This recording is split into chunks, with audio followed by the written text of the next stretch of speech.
not certain that it won't like time Yeah. All right, for those of you who don't know, I'm McMahon. I think I've met some of you before, and I haven't met you before. Nice to meet you. And I've recently released a game called iFalling Robot. It's actually my first game that I've officially released. You can check it out, ifallingrobot.com. It's free for iOS and Android. It doesn't have any shady microtransactions. It's very on the level. This is a little footage of the game. I've shown it off at this meetup a few times, but for those who haven't seen it, it's a very simple game. You play as a falling robot, as the name might imply.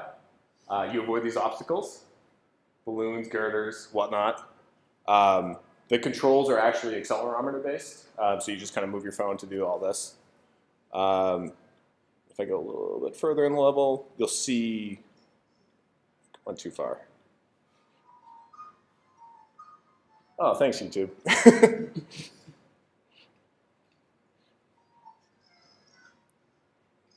Yeah, YouTube is just being... So these clotheslines, you have to swipe the screen to clear, and there's actually birds that you need to tap the screen to clear. Yeah, and you get hit and whatnot. So that's kind of the game in the nutshell. Not super critical to talk, but just so you know I'm working on it, and you go download it. So my daily downloads go up. So simple mechanics, some advanced features in this game. I did beat detection. I don't know if you guys could hear the music at all, but the obstacles actually come up to the beat of the music. That's all offline, which means I essentially pre-process those music files and then read in that data at runtime. There's an auto-tune difficulty. Auto-tuning is maybe a strange way to put that, but basically when you get hit by something, the game actually will slow down. And if you're having a very successful run where you're not getting hit by anything, the game will actually slowly speed up. And there's auto-calibrated controls. One of the really hard things about dealing with the accelerometer is making that feel natural in different positions. So I actually have a calibration system that kicks in when you start the game, so you can play it lying back and with your phone over your face, and it will actually play all right in that position. And it is more for small changes that people will hold it to the side or whatever. But it was kind of cool to put that in there. And accelerometer controls are very difficult to do, so this helped me kind of helped it feel a little bit more natural. There's 2 game modes. There's leaderboards, achievements, both on iOS and Android. To kind of give you a sense of the scope of the project, it was about 5 months to do it. 14K total lines of code, about 25K with tests and generated code. About 3,000 in Unity scripts, about 10,000 ECS code. That's something I'll get into in a moment. And about 5,000 generated code, 6,000 in tests. And it uses an entity component system architecture, which is what the talk is on today, ECS, entity component systems. Just out of curiosity, how many people have actually heard of this before? Cool. So this actually kind of comes from MMOs, which, as you can imagine, I saw an estimate the other day where they're comparing the sizes of very large code bases, and they said WoW has about 5 million lines of code. So as you imagine, the overhead, the architecture for that has to be pretty tight. And this actually develops from these very large code bases. But I think it's applicable to small code bases as well. What I use Unity, and I use this framework called Entitas, which I will mispronounce the entire night. It's an open source framework. There's actually a few additional talks on their GitHub. You go there, there's YouTube links, and it's fairly new, but it's really well designed and really impressive in a lot of ways. Before I actually go into what this is, I want to talk about why. So before I developed my game, I actually started by developing prototypes, and I started out really simple. I had thought about game development for a long time before I actually started it. So I had just ideas off the top of my head, and I started making these very, very simple little games to see if they were fun or not. When you're prototyping, you want to do kind of quick and dirty code, just getting it done as soon as possible. You don't want to spend a lot of time, making code nice when you're just trying to see if something's fun. This prototype in particular eventually became iFalling Robot. I did this in about a day when I was first learning Unity, and then I came back to it. This is another prototype I did. This is Reverse Pac-Man is kind of my code name for it. I don't know if you can see, but you control almost RTS style these little green blocks, and this yellow guy comes and eats you. It's almost like controlling the ghost from Pac-Man, and Pac-Man's trying to eat you. These initial prototypes fit Unity very well. For those familiar with Unity, this uses nav mesh agents, which basically means that I don't have to control the steering behavior for this at all. They're smart enough to go around these like blue obstacles, and it's basically just giving them a point and they just drive to it. So it's kind of cool. And at this point, I wasn't doing a lot of iterations. I was basically creating a prototype and being like, is this fun or not? And then moving on to the next thing. It's very, very rapid.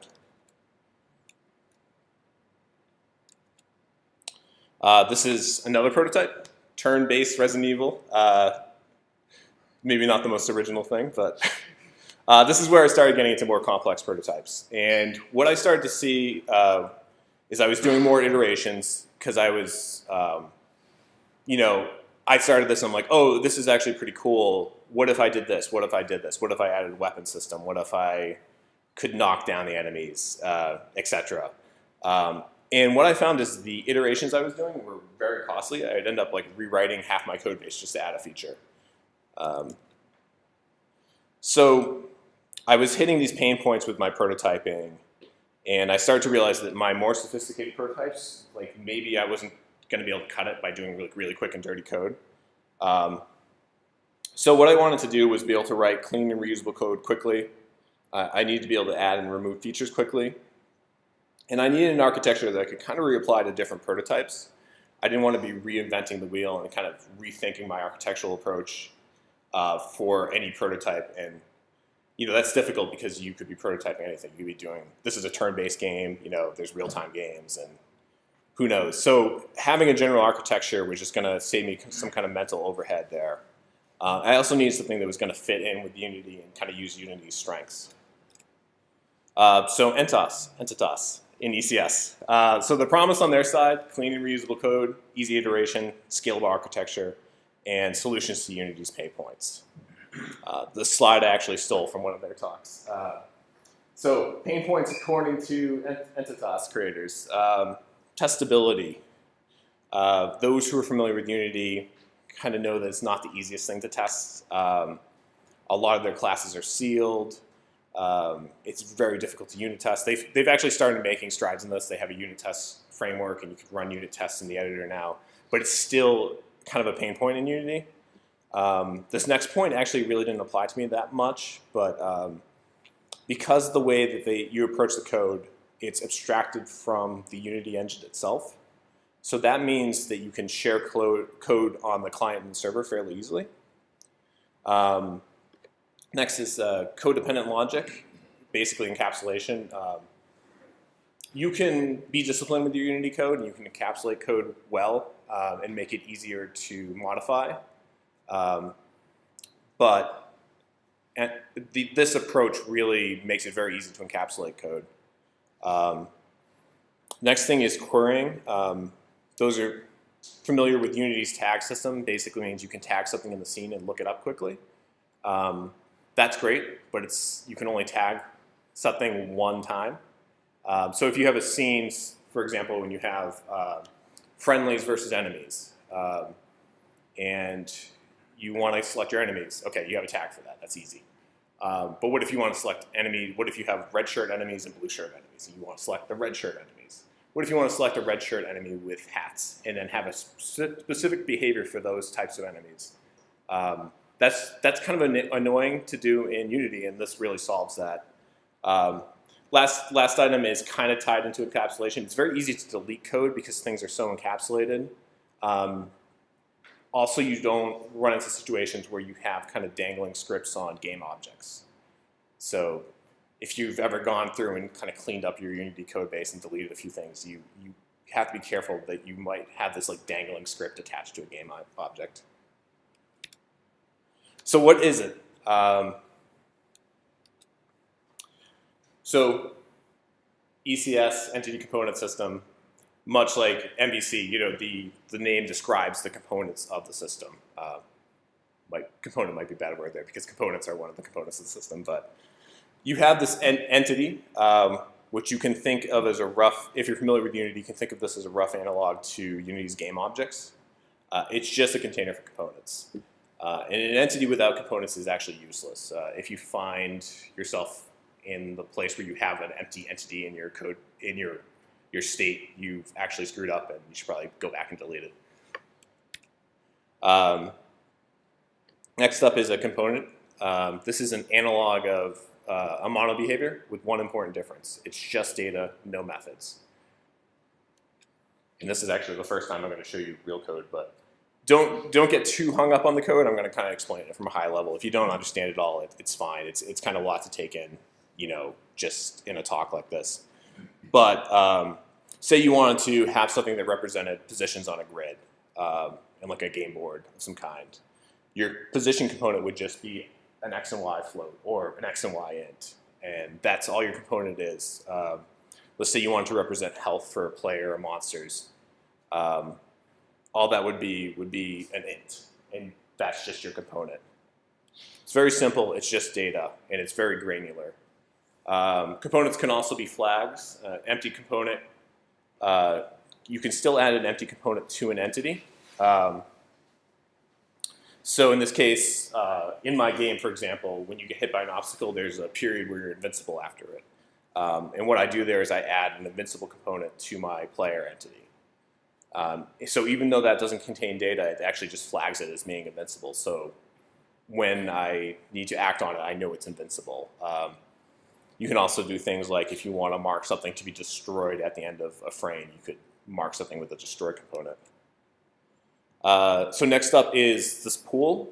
It's kind of Entitas specific. A pool contains entities, and you can add and remove entities from a pool. And then there are groups, and I have a graph, kind of a overview of this in the next slide. So this is a lot to take in, so just bear with me for a second. Groups are a subset of a pool, and queries against the pool, you can run queries against this pool, which contain your entities, to find entities. So an analogy here is if the pools are the database, groups are the queries into the database, kind of like a select statement. But unlike a database, you're not looking up by state, but by the presence of components. So you're not looking up by, find me things where hit points are 5. You're saying, find me things that have hit points, and then you're acting on that. So to recap really briefly, we have lots of things and other little things. You have your data and your components, you have your components in your entity, and then you have your pool that contains these entities. And then over here you have your groups that are selections into the pool. And this is all state. If you notice, all I've talked about so far is data and state, which is a good moment to mention our sponsor, Allstate, of the stock. That's my dad joke of the evening.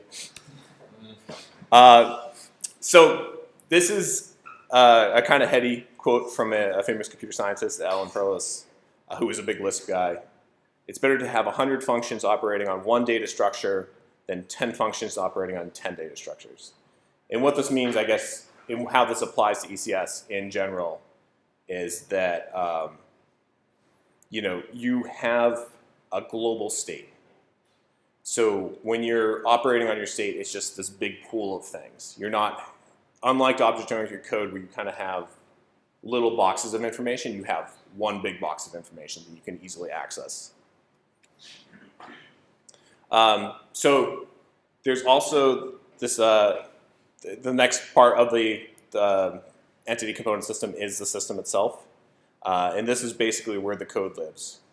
There's no state here. There's no state local to the system, but it reads in that global state, and it changes that global state if needed. So you can kind of think of this as an interactive simulation. So in simulation code, you're running your simulation, and each frame your simulation is progressing, and you're representing your simulation in state. The difference between game programming and simulation programming is not actually that great. You're just occasionally taking input in from your player. So to just kind of give you an example of this in action, again, don't get too hung up on the code, and Entitas kind of takes an interesting approach to their APIs. So it might not immediately be clear to you like what this means, but I'll give you the high level here. So this is actually the falling system in my game. And what this does is this executes every frame, and it grabs all the entities in the falling group, which are basically entities marked with this falling component. And then it grabs the position component from them, and it grabs the speed component from them, and it essentially changes the Y position. So this is actually a misnomer here. It's not actually falling, it's rising, because the player stays completely still and the obstacles rise. But basically, this is what moves them up on the screen. Here's another system. This is an edge system, which destroys entities as they reach the top of the screen. What I'm doing in this is I'm grabbing this edge object, or edge entity actually, and I'm grabbing its position. And then I'm grabbing everything else in my game that has positions associated with it. And I'm saying, is their position greater than this edge? And if so, I'm marking it to be destroyed.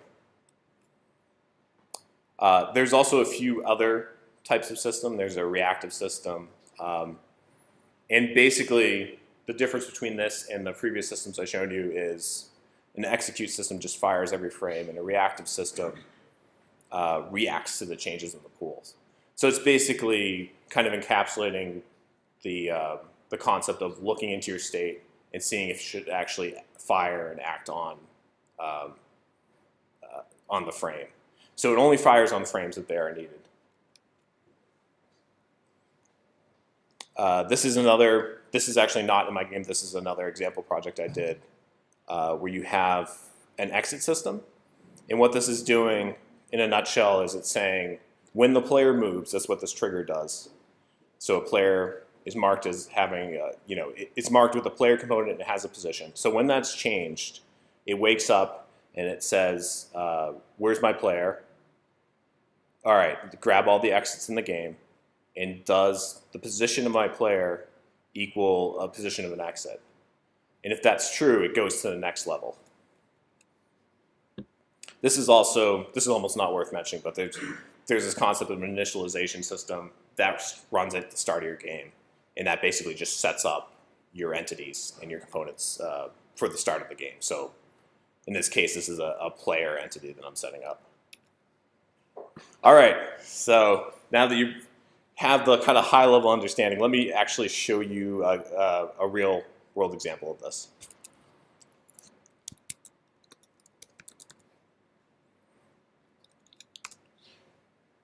So so when I was prototyping and I was looking into this, I decided before I was going to dive into it that I wanted to take one of the simple example projects that they have for Unity and essentially rewrite it in this style of architecture.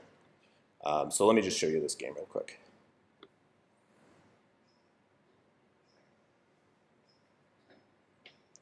So this is a turn-based game. You control this little dude in the corner. And each turn you take, each move you make, you lose a food. And you can go around and you collect more food. And you're on these randomly generated levels with these obstacles, and your goal is to get to the exit. You can also do things like you can destroy the obstacles. And as you get further, you get enemies. And they try and come after you and hit you, and that costs you food. Yeah, it's going to hit me there. So this is a very simple example. But this is what I did to kind of get used to this framework.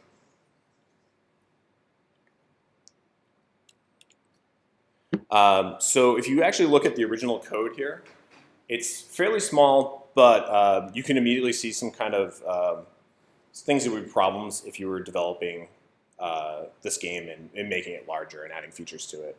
So in the original code base, there's this file player.cs that's responsible for reading inputs, moving players, damaging walls, picking up food, updating food text, checking for game over.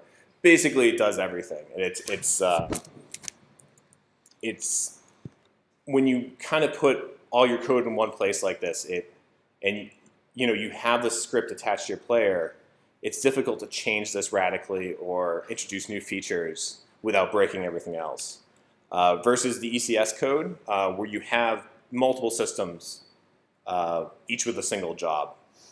You have a move system, a damage sprite system, a food system. Basically, all these things that were contained in one file are now contained in multiple files. So let me show you that real quick.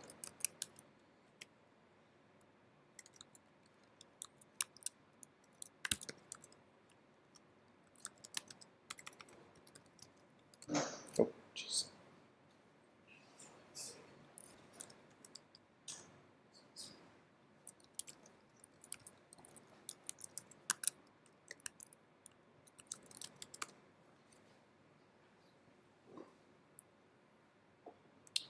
So this is in the original code base, and this file is a little longer than it needs to be just because he's commented it really well.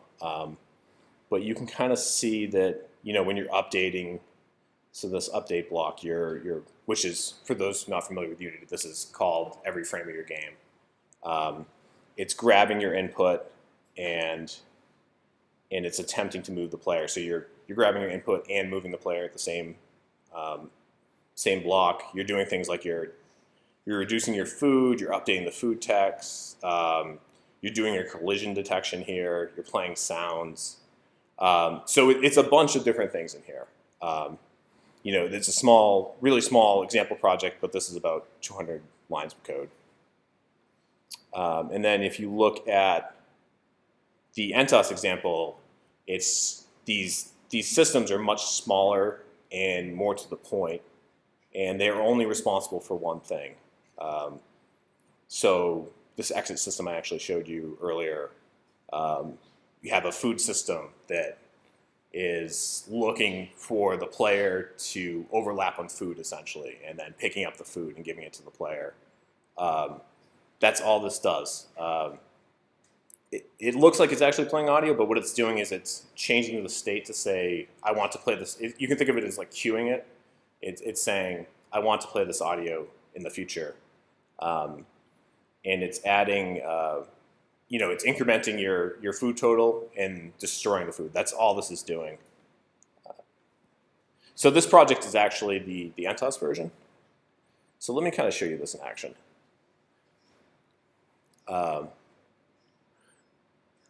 Mute the audio here. So you can kind of, this Entitas does a really good job of visualizing everything. So you have your pool here, and you can actually look in your pool and see the state of everything. So if I look in my food bag, which is the most hilarious name for anything ever, and I say I have 100 food right now. So say I want to have 200. Oh, I always do that. I just killed myself because I set it to 0. Let's say I want to have 200 food here. See, I just added 200 food to the game. And I can see that change when I pick something up. So when you're debugging your code and when you're thinking about your code, it becomes very easy to kind of see what's being changed in your game by looking at this. I can do things like, I have my configuration for my game in here. And this won't actually fire immediately, but let's say, for example, I want to 10x everything in my game.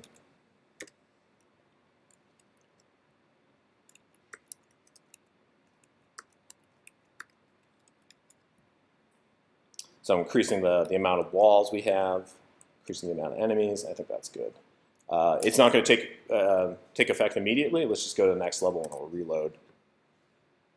So you can see here, the camera actually doesn't know how to handle this, but you can see in the game that this space is a lot larger now for me to navigate.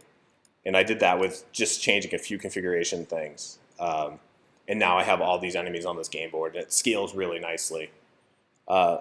Actually kind of reset that so we can see what we're doing here.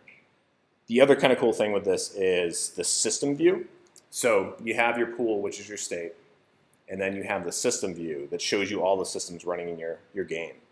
And you know how I said everything was encapsulated and it's easy to add features or remove features. Let's just turn off the food system and see what happens. So if I turn off the food system, I can't pick up food anymore. And that's all that's responsible for. So I can just kind of turn this off at runtime and see how that affects my game. I can also do, so if I attack one of these bushes, you guys can see this clearly. I don't know if you can see that, but it got damaged. I can actually turn that off here. So I turn off that damaged sprite system, and now when I attack, nothing visually changes. And if I don't want it to actually disappear, I could turn off the destructible system. And when I do that, now I can't actually destroy these bushes anymore.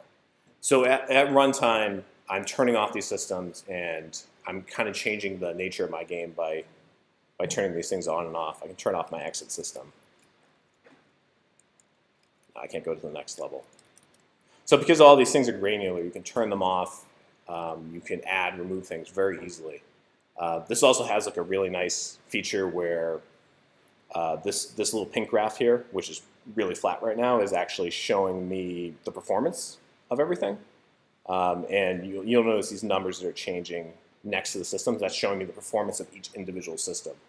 So when you're performance tuning your game, you can actually see how slow, how fast each individual system is. And that makes it a lot easier to optimize things. So if we go to the next level, you can see that spike there. That's because, not disturb. No, it just doesn't respect do not disturb. You can see that spike because I am not optimizing how game objects are created in this. Usually you want to use an object pool. But in this case, it's creating a game object from scratch. So usually when things are destroyed or added, you'll see a little spike. And that's because those systems aren't super optimized in this case.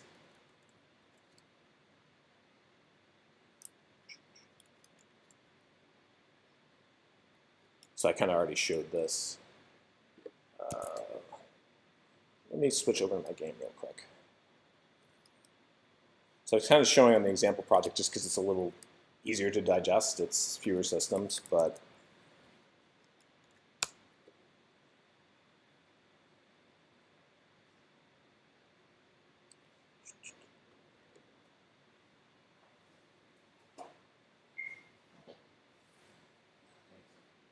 let me go black.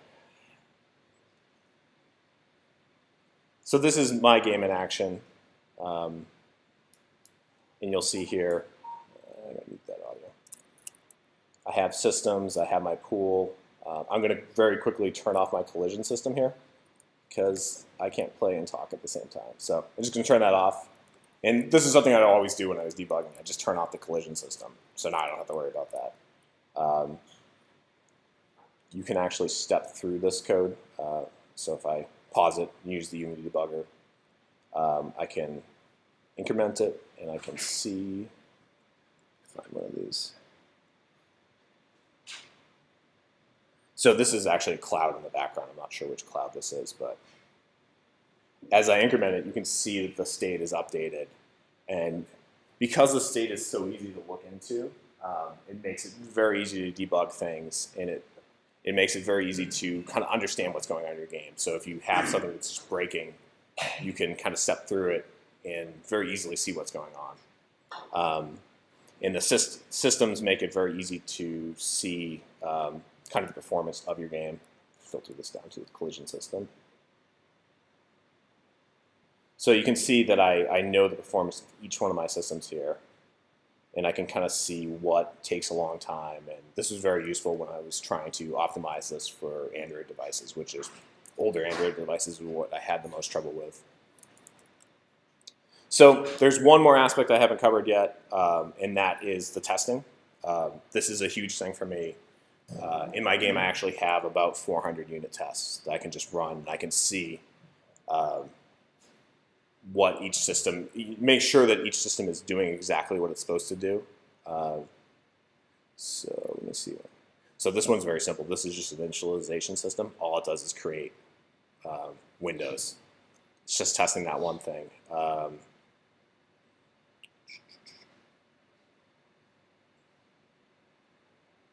So the collision system, don't change the player health if the player is invincible. Don't change it if it's in the tutorial area. I have a whole tutorial section of my game. And other than that, it lowers players' health when you collide with something. So these very simple, easy to understand tests just kind of help you keep kind of QC your game as you're developing it. And because of this, I did a lot of iteration on this game, and because I had these unit tests, I was very confident that I wasn't breaking things when I was changing things.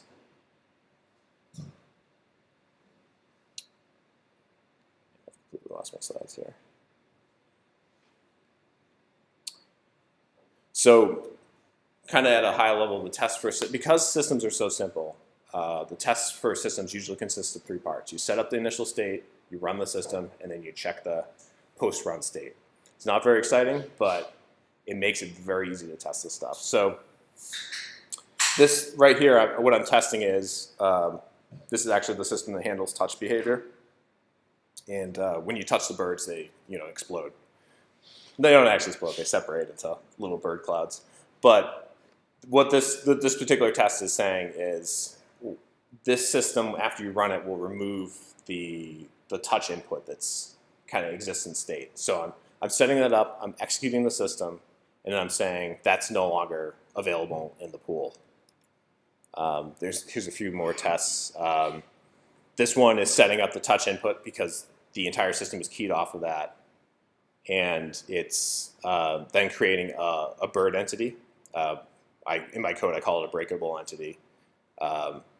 It's running the system, and then it's saying that is destroyed. So when I touch the screen, it destroys the birds. I'm also checking to make sure that it plays a sound effect when it does that. And again, the system's not actually responsible for playing the sound effects. It's just creating the state to play the sound effect, and then another system picks it up and plays the sound effects. So that's actually the entire talk. That's a really quick overview of what you can get from this. If you're curious, I actually wrote that example project that I converted is actually available on my GitHub. And like I said, the Entitas framework is available open source on their repo. And now if you have any questions, you can ask them. I would just like to say that if you Google Entitas,